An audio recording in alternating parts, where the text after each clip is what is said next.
with as many as 60. So, and when I would teach a smaller class, the ladies in the front would say, "Oh, please." I'm happy to introduce Paul Benson today. Paul and I have shown up at the same places, some throughout our lives, sometimes at the same time, and sometimes not. And Paul has a BA, MA, and PhD that he got at 3 different institutions, which means he had to prove himself 3 different times. If you go to one school and get your degree in one, they show favoritism. So that's a hard way to do it, Paul. And at any rate, I've attended many of his talks over the years, and he's received many awards in both teaching and innovation. And is on the National Board of Directors of the National Humanities, Junior College Humanities Association. So if I spent all my time telling you everything he's done, we wouldn't get finished. But I've attended many of his talks, and I've always appreciated the talk itself, but I always leave here with the sidelights that he presents on my mind. I still haven't gotten over what he's done with word sources, and he didn't let me down today. He's doing it again. I love that. In fact, now he's got me going around every time I read another word I wasn't sure about where it came from. He's got me wondering about it, and even looking it up in a dictionary. You've been a bad influence. But I will say this, the one thing that's kind of amazing about him to me is I've come to the conclusion the guy does not sleep at night. He must stay up reading because he keeps coming up with so much new information that's very, very interesting. So it's with a lot of appreciation and an honor to present Dr. Paul Benson, professor at Mountain View College.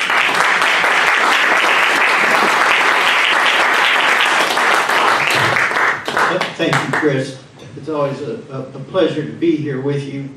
I enjoy my annual pilgrimages over here to Unity. We have a great time, and now so many of you are dear friends. Thank you for coming. Before I start, I want to remind you that today is one of the most extraordinary events that I've had the pleasure of attending in the holiday season, and that is the famous Boar's Head Festival at Texas Christian University in Fort Worth. It's always the first weekend in January. They had it yesterday, and now they'll have it today at 3 and 5 p.m. at University Christian Church, which is the church, the campus church, and the big church in Fort Worth. They're next to the TCU campus. And at 3 and 5, they present essentially a 1-hour medieval pageant, which is an extraordinary thing to see. It costs nothing to see. You just show up and watch it. And every year, I'm just flabbergasted, even though I've seen it now about 15 years. It's just an extraordinary thing. So I want to encourage you, those of you who've never even heard about this, to go. We have folks here that have been many times, and it's something that you want to do at least once to know what it's about. And then if you're like me, you get hooked, and you can't not go. It just seems impossible to end the holiday season without going to the Boar's Head. So if you can slip away for 1 hour, 3 o'clock or 5 p.m., it's easy to find as you go up to TCU. It's the first thing you come to as you get near, approach the campus. Big church. Today, I want to talk about something that started back about a number of years ago. I was listening to the radio, and they were talking about a George Bush, George W. Bush in his presidency, and they said George Bush had been reading a book called Salt. And I thought, why would he be reading about salt, right? So that encouraged me to figure that out. Eventually I got the book, and I learned so much from that book. Then it got me interested in pepper, then from pepper to spices, and spices, you know, comfort food and all that. So this is going to be a crazy time here. I'm here for the first time, the entire month of January, and on Sundays. So if you can come to all, or if you can come to some, I hope you will be able to, because we're going to learn a lot of things that are so surprising to me. You know, I think about this every time I sit down at a restaurant. There's a salt and pepper shaker. We pay no attention to it at all unless you need some salt and pepper. And could you catch the door? Yeah, see if it'll shut. Okay, we're going to have people coming in from the 9 o'clock Okay. service, so we're going to probably need to set up some more chairs. Oh, okay. So this is our first Sunday to do this. So there's little learning. little learning curve here. Right. Right. Well, that's fine. We're happy to have them. But anyway, if you could go back in time, though the amount of pepper and the amount of salt in each salt and pepper shaker were literally worth their weight in gold. It took such an enormous effort to get salt and pepper, particularly pepper. I mean, you had to be 16 months in the ship to get over there, and in many cases, 2/3 of the ship people died. I mean, this is one of these things that's so hard to appreciate what effort they went to get pepper. And salt was not easy. You know, nowadays they found big salt mines and salt domes and all of this, but they did not have, salt was not easy to come by in the early days, and so salt became very precious. And they had special little containers they keep salt in because they were so valuable. Now, I want to talk to you, first of all, about salt. We'll start with salt, and then pepper will come in, and I want to bring this up a little bit. I hope this doesn't mess up your camera, Jerry. And, No, we're fine. I don't know if you can all see this, but I want to get this out front so you can take a look at these words. The first word is a Latin word, salax. Salax. And we don't use salax, but we use the word relax, right? Relax literally means, lax means loose. So relax means to re-loosen, right? You get all wired up during the day, right? Then you get home, lay down, and you relax, right? Well, salax is the same thing, only with salt. To relax, your salt relaxed. Now, what in the world does that mean, right? Well, if a man is in love, if a man is particularly enraptured with a woman, they'll say he's in the state of salax. See? In other words, he's salt loose. He's been loosened up.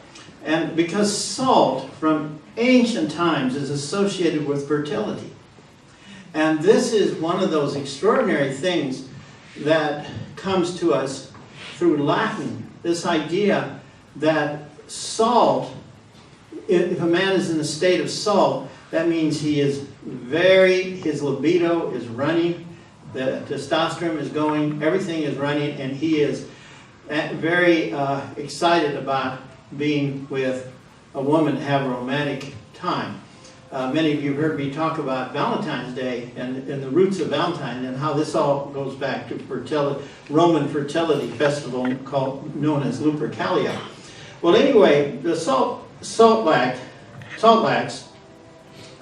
we get the word from saltlax in English that we do use called salacious. Salacious. Now, unfortunately, this word has taken on a lot of negative connotations, right? A person is very salacious. They're sort of overactive in their libido, right? So, but the original intention was not that at all, because what are the Romans interested in? More Romans. How do you get more Romans? More fertility. And this is why during the month of February, which is the month of the fever, they had these strange rituals they did to promote fertility. And so this is one of these things that is very, very important. Also, we have the word salary. Now, all of you, I'm sure, at some time or another receive a salary. This means a payment of salt. Now, why do we say salary? Because the Roman government paid the soldiers in salt. Salt, down through the years, has been like gold is today, I suppose. It's a commodity that people believe in, and it was hard to come by. So they had to mine it at a great expense, and that salt caused them to give it value, and so they'd measure out a certain amount of salt, and then you take that as your pay, and of course you could trade that salt for something valuable, right? So if you get far enough back, the Romans did have coins, but there was still a lot of bartering going on, and salt was one of the primary things. So this is what they had. And in fact, the road going north out of Rome is called the Salt Road because it went to the salt mines. And from this, of course, where they got the salt to pay the soldiers. By the way, in French, just this is an oddity. Sal is Latin, salt, right? So solde is the French translation of salt. Now just guess what word we get from solde. Soldier, because the very early French soldiers, of course, were Romans, and they were paid in salt. So you have this transition of meaning from salt. It sounds like salt soldiers or salt men, but that's not the point. The point is that there are men that are paid in salt, and that was a status thing. If you had salt, you were somebody. That's why in the way back in Greeks and Romans, they'd have these containers, beautiful silver, even gold containers, to keep the salt in. And sometimes even under lock and key because salt was so valuable. Well, anyway, we see salt in a lot of places. The city of Salzburg, Austria, was a salt city because they did a lot of salt trading there. And the word salad, you go to lunch and you have your salad, right? So how does salt get associated with that? Because the Romans, when they started eating greens, too blah, right? So they put salt on top. Before we had Thousand Island and Ranch and all the other nonsense we put on, right? They put on salt. And so that's where we get the word salad. The salsa, this is pretty easy, right? It's a salty condiment that we put on usually on Mexican food. Salami, right? Now, here's an interesting word, sauerkraut. Now, sauerkraut, believe it or not, comes from the Latin, comes from Romans. You never think of Romans as being sauerkraut eaters. They were huge sauerkraut eaters. The reason is because if you think about sour, what's sour mean? It's the same word as in English, right? Sour. And it tastes sour. And kraut is cabbage. See, sour cabbage. So it's fermented cabbage, but they had to use, they put a lot of salt for preservative. So cabbage, salt would last a long time, right? I mean, sauerkraut lasts a long time and as a preservative.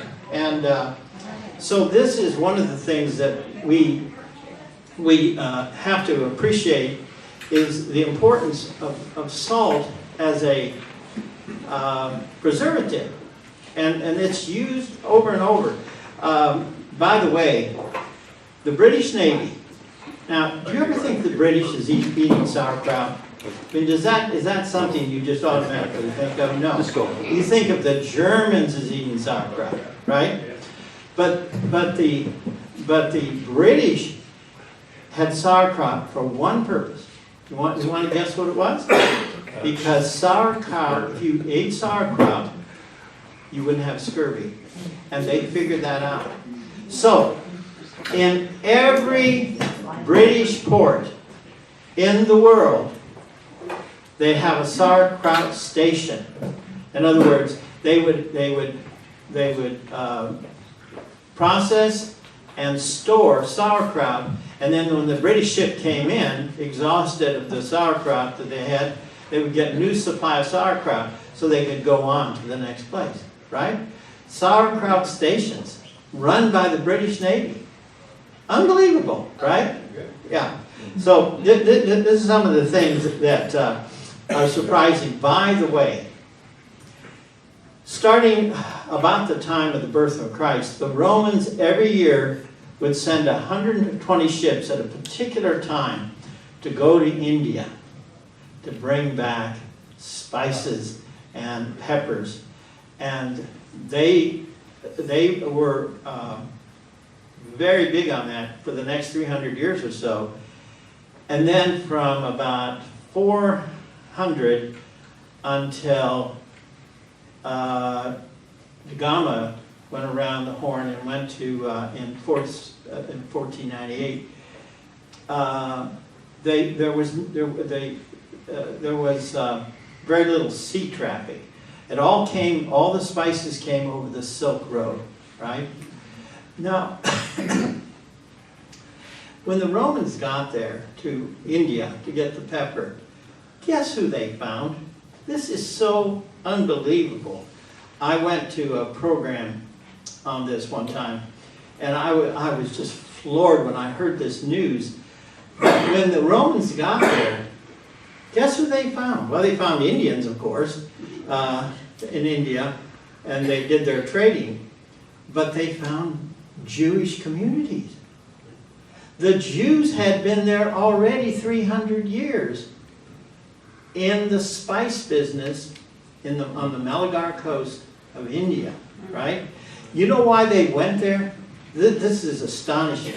They went there because Alexander the Great came in 300 years or so before the time of Christ. They came in. Don't bother. Please come over. We have chairs over here. Feel free to come across. Any of you that want to have a seat. They were afraid that Alexander and the Greek religion was going to contaminate Judaism. We could argue that that's probably the case. And so that 300 years, Alexander, they lived in India. Now, why do you suppose? Think about this a minute. Why would the Jews leave Israel and go all the way to India? I mean, that's a tremendous journey, right?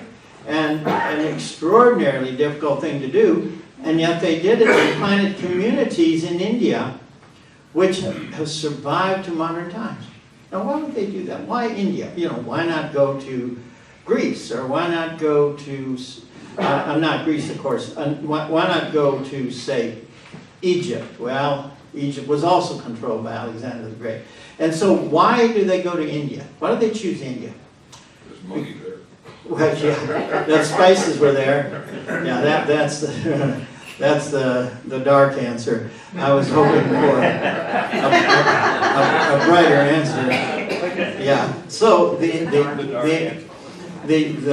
answer, of course, is that the Jews were interested in keeping their religion unchanged and intact in the way it was, and the freest country in the world in those days, and maybe even to this day, is India, because the Indians have always supported a variety of gods and deities, which are sometimes umbrellaed under the term Hinduism. But if you think about it, there's big differences in Hinduism, but always this idea, you're free to worship whatever God you want to worship. This was extraordinary in the years before the time of the birth of Christ. So that's where they went and planted themselves there. Now, speaking of the East, I want to mention something that's really important in this whole spice discussion. And that is, of course, Marco Polo. Now, why is Marco Polo You know, some people have even intimated that he made the whole thing up, you know. And he doesn't mention, Marco Polo does not mention certain things about China, which you think would be obvious. And for example, he doesn't mention tea, right? China, tea, not one word about tea. But the answer, of course, to that is that when he got to China, who were in charge? The Mongols. The Mongols don't drink tea. He was at the Mongol court of Kublai Khan. And so this is an amazing thing, because when he writes his travels in the 13th century, that of course becomes he writes down some notes which, again, somebody else took and worked into his famous book called Travels. And that may have been, shall we say, embellished a little bit.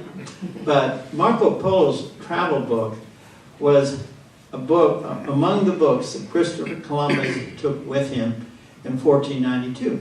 Now, think about this. Where is Christopher Columbus headed? He knows that the Portuguese have come down the coast of Africa, and he knows, you know, ultimately they're going to get there. In fact, 6 years later, they do get there. In other words, a sea route to the to the Indies, right? Where Columbus is headed is the Spice Islands.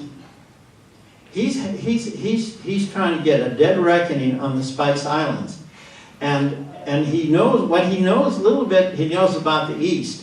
He knows from two sources. He knows from Marco Polo, and then he knows from the traders that have gone all the way on the Silk Road and brought back spices. See, that's why spices were so expensive, because this is such a long travel. Now, what's important to remember here is the number one spice, by far, was black pepper. It still is today. Of all the spices, black pepper is the most important. The Romans had it in so many of their foods, and pepper was just so valuable that that's what he really wanted to go. So he went looking for pepper, and he discovered a new world. But unfortunately for Columbus, never realized that, right? He's still thinking, oh boy, you know, he traveled 4 trips, he's all over, right? I've got to be near. He didn't realize the Pacific Ocean. By the way, he was in the Isthmus of Panama, went a ways in, but it was awful, you know, malaria and all this, and he didn't go. He'd gone another 2 days march, he would have discovered the Pacific. Well, anyway, Columbus is one of these people that it brings ultimately causes the whole thing of pepper to be important, because what he's doing, he's emphasizing pepper, and then everybody goes looking for pepper, most particularly the Portuguese. And the Portuguese, of course, are also motivated by something else that's so important to understand here, and that is they're motivated. Wait till folks can get in here. They're motivated, the Portuguese, to not let the Spanish get ahead of them, not so that the Spanish do not take over, and there's all these new discoveries, right? So now think about this. In 1494, 2 years after Columbus discovers the New World, 2 years, the Portuguese are going to the Pope and saying, this isn't fair. This isn't fair. We should have. So, just show you how much power, how much authority the Pope had in the 15th century. The Pope, Alexander VI, Borgia Pope, from the Borgia family, sets up the Treaty of Tordesillas, and he divides the world. Everything except Europe, he divides between two countries, Spain and Portugal. What about Italy? What about France? I mean, what about any other country? He divides it, and then that line gets adjusted a little bit. This is why the Portuguese get Brazil. And the Portuguese, of course, get Africa. And so there were many Portuguese colonies, of course, in Africa. The Spanish never were much of a presence in Africa because of this treaty, right? Now, how did this all tie together? It ties together in an extraordinary way. Is that these countries are wanting to monopolize, if they possibly can, the spice trade, right? They do have salt in Europe, so salt isn't so important to them, but spice is extraordinarily important. And so they fight wars, and they spend enormous fortunes trying to get spice and then ultimately gold from the New World. It's said that the one thing that bankrupted Spain more than anything else was gold, because they thought when they had gold, they thought they were rich, and in fact it made them poor. And this is always a kind of a morality tale about putting too much emphasis on one commodity, right? Okay, so anyway, salt and pepper then become very important. Salt is so important because of they use it as a preservative, and the thing that they liked to preserve with salt is cod. Cod, and then later herring. So because cod they go up into the North Atlantic, these fleets. Strangely enough, the Basque people were huge into this, and they brought back all this cod and salted all this cod, and cod became the main food through the winter, because it would survive the winter, whereas everything else would perish. And for many people in the Middle Ages, it became so important, this cod business and herring was crucial to their economies, right? Particularly in Northern Europe. And so they developed in the 13th, 14th century what we call today a multinational corporation called the Hanseatic League.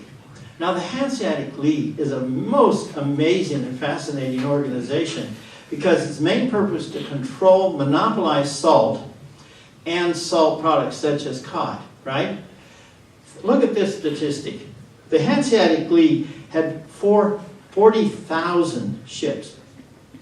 40,000 ships and 300,000 employees at its height, right? All to control the trading of salt and cod. Anyway, here it comes. When was 13th century, so 1200 essentially, Middle Ages. Now here's what's, I think, the most fascinating thing of all about the Hanseatic League. So the Hanseatic League is basically Germany, Scandinavia, the Dutch, up in that northern part of the world.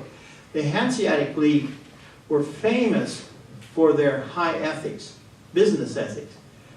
It gives you an idea, I suppose, how bad business ethics were in those days. And so in England, they liked to deal with the Hanseatic League because if the Hanseatic League said, we will deliver so much salt on such a day and it will cost so much, they would. And they became famous for that. So the people in England called these Hanseatic League employees, they called them Easterlings. Easterlings, right? Now, and the Easterling became code word for high standards and high ethics and quality. Guess what word that became in English? Easterlings. Here it comes. Sterling. You know what they call the British pound? Pound sterling. They don't say pound whatever. The pound, of course, is the denomination, which is is funny in a way too, because of that strange history. It's not really a pound at all. It goes back to the same word as lira, but that's another story. The story here is that Easterling becomes sterling. So in England, you'll say in English will say, somebody has a sterling character, meaning highest quality, highest ethics. This comes from the word Easterling, applying to these employees of the Hanseatic League. So I'm really fascinated. By the way, salt and other spices caused a lot of political problems down through the years. In France, they had a tax called a gabelle, Gabelle, gabelle. Now the gabelle was because the government of France wanted to control. This is in the 17th, 18th century. They wanted to control salt, and so they required, if you can imagine this, everybody in the country had to buy 15 pounds of salt per year. Well, you can say, well, they could use the salt. The problem is they had to buy it at the fixed price of the government, which was very, very high. So this was like, for some people, like a small fortune, right, to buy their annual supply of salt. And so this caused lots of trouble.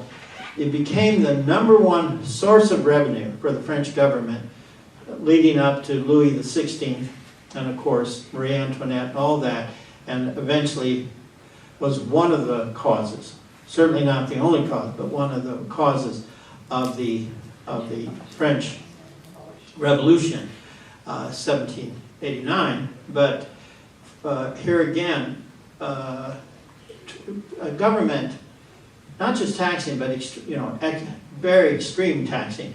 And by the way, there's a connection in America between salt and taxing. Back in the 1790s, there's an event we know as the Whiskey Rebellion. Whiskey. Now, whiskey is an interesting word. Whiskey comes from a Gaelic word, which is a translation of a Latin word, which is actually two words, aqua viva.